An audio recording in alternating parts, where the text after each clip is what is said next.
Bonjour et bienvenue dans cette toute nouvelle vidéo dédiée aux étudiants en études supérieures en mathématiques. L'objectif de la vidéo est le suivant, ça va être d'apprendre à effectuer des changements d'indice pour calculer des sommes. Donc là je vous propose le calcul de deux sommes et donc je vous propose qu'on le fasse avec la méthode de changement d'indice. Donc je laisse mettre la vidéo en pause, tentez d'effectuer les calculs par vous-même et ensuite on va tout simplement corriger. Alors du coup, comment que ça fonctionne le changement d'indice? Le principe de faire le changement d'indice, c'est comme là par exemple, on a des sommes que l'on reconnaît assez facilement de vue, qu'on aimerait calculer, mais le problème c'est les bornes. Là, on reconnaît la somme des entiers, c'est cool, sauf qu'au niveau des bornes, c'est pas ouf, parce qu'on commence à n et on s'arrête à 2n. Bon, autant qu'on s'arrête à 2n, pourquoi pas, mais c'est surtout ce qui est dérangeant, c'est qu'on commence à n. Donc très souvent, quand on va vouloir faire un changement d'indice, c'est parce qu'on voit que c'est une somme qu'on sait calculer, mais que juste la borne de départ, elle est un peu dérangeante. Ou que par moment, on a bien ce qu'il faut, mais on a bien que les sommes commencent et terminent au même rang. Mais, enfin, elles pourraient commencer et terminer au même rang, mais juste, il y a un indice qui ne va pas. Et donc, on fait un changement d'indice. Donc, voilà un petit peu la philosophie du changement d'indice. Et donc, dans la pratique, comment on va faire ça? Donc, somme pour k qui commence à n et qui s'arrête à 2n de k. Là, le but, quand on fait un changement d'indice, c'est de pouvoir faire commencer la somme là où ça nous arrange. Et la terminer là où il faut qu'elle termine. De sorte à ce que dans la somme qu'on en a et dans la somme initiale, on ait exactement le même nombre de termes. Et qu'ils soient exactement les mêmes. Alors, donc là, la somme, elle commence à n, elle s'arrête à 2n. Donc du coup, là, quel changement d'indice qu'il faudra faire? Anticipement, on dit il faut faire un changement d'indice qui fasse que la somme commence à 0 et du coup qu'on l'arrête à n. Pourquoi on l'arrête à n? De sorte à avoir n termes. Donc je vais poser un indice j. Donc là, changement d'indice. Au départ, je vous conseille de les mettre, les changements d'indice. Après, quand vous êtes un peu plus à l'aise, vous pouvez ne pas les mettre et juste dire ce que vous faites. Donc vous posez un indice qui s'appelle j et qui sera égal à l'indice k de départ auquel vous allez retirer n, la valeur qui vous embête. Et donc ça veut dire que quand k vaut 0, vaut n, en fait ici j vaut la valeur 0. Et lorsque k vaut 2n, j du coup va valoir la chose suivante, n. Et du coup, là, à l'intérieur de la somme, je veux plus de k, je veux également du j. Donc là, au départ, si j qui est égal à k moins n, si je veux avoir la valeur de k, c'est très simple, c'est j plus n. Ok? En fait, c'est assez intuitif, normalement. Donc là, on va remplacer ici par j plus n. Et là, je suis assez content. Parce que, avec un petit n en plus, en vrai, c'est une somme que je sais calculer. Une fois que j'ai fait mon changement d'indice, je dis que cette somme-là, c'est égal à la somme. Alors maintenant que, ce qu'il faut savoir, je l'avais déjà dit dans la vidéo courte, mais c'est que tout simplement l'indice de sommation est muet. Donc ça, on va pouvoir dire c'est la somme pour k qui commence à 0 et qui s'arrête à n, des k plus n. Ok, ça c'est juste parce que l'indice de sommation est muet. On invoque la linéarité de la somme. On dit que c'est la somme pour k qui commence à 0 et qui s'arrête à n des k, plus somme pour k qui commence à 0 et qui s'arrête à n des n. Ça c'est juste par linéarité de la somme.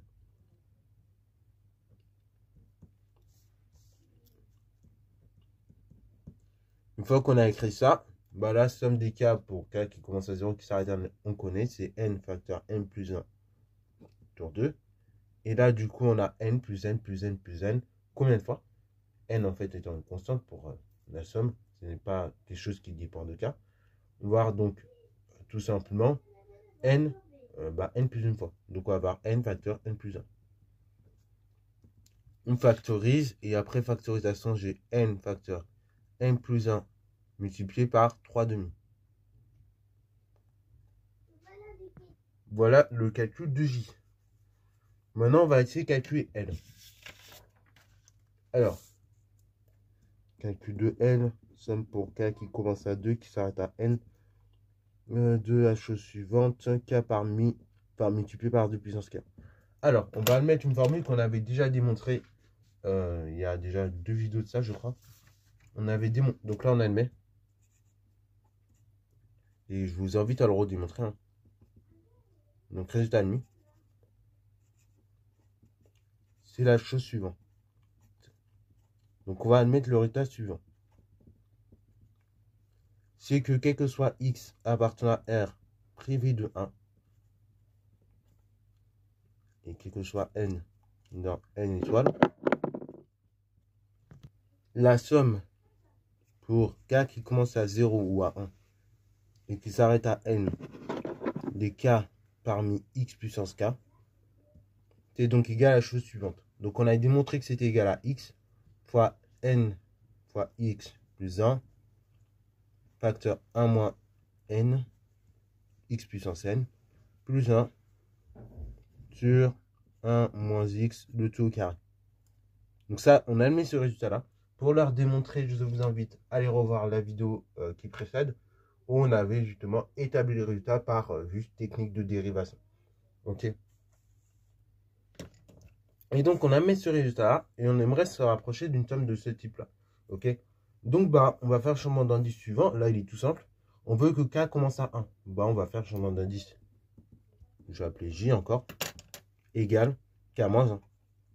Donc, j commence à 1 et il termine à n moins 1. Donc, changement d'indice. J égale k moins 1. Donc, dès que je vais voir k dans ma somme, je vais dire, bah, dans ce cas-là, j'ai k égale à j plus 1. Ok. Donc là, ça me donne j plus 1 facteur 2 puissance j plus 1. Ok. Et là, on va un tout petit peu développer parce que sinon, c'est vraiment un enfer ce truc. Donc, on va dire sa somme pour j qui commence à 1, qui s'arrête à n. 2 j facteur 2 puissance j plus 1 plus tout simplement 2 puissance j plus 1. On invoque, donc là, je vais mettre avec les parenthèses comme ça, c'est propre. Et là, par linéarité de la somme, on va avoir le résultat suivant. On va avoir la somme sur j qui commence à 1, qui s'arrête à n, 2 fois j facteur 2 puissance j, plus, donc n-1, attention, n-1, plus la somme pour j qui commence à 1, qui s'arrête à n, des 2 puissance j plus 1. Bon, en vrai, si vous voulez encore, là, si vous voulez, ici, on peut refaire un changement d'indice. Donc, on dit sa somme pour j qui commence à 1, qui s'arrête à n-1, des j fois 2 puissance j. Et là, vous refaites le changement d'indice, vous dites que c'est une somme pour k qui commence à 0, qui s'arrête à n-1, par n-2 du coup, par rigoureux, des 2 puissance la chose suivante, 2 puissance k plus 2. On factorise encore une fois par le premier terme. Donc ça fait 2 fois somme pour k qui commence à 1 qui s'arrête à n-1 des k fois 2 puissance k. Plus 2 au carré fois la somme pour k qui commence à 0 qui s'arrête à n-2 des 2 puissance k. Une fois qu'on arrive là, donc là c'est de nouveau par linéarité de la somme.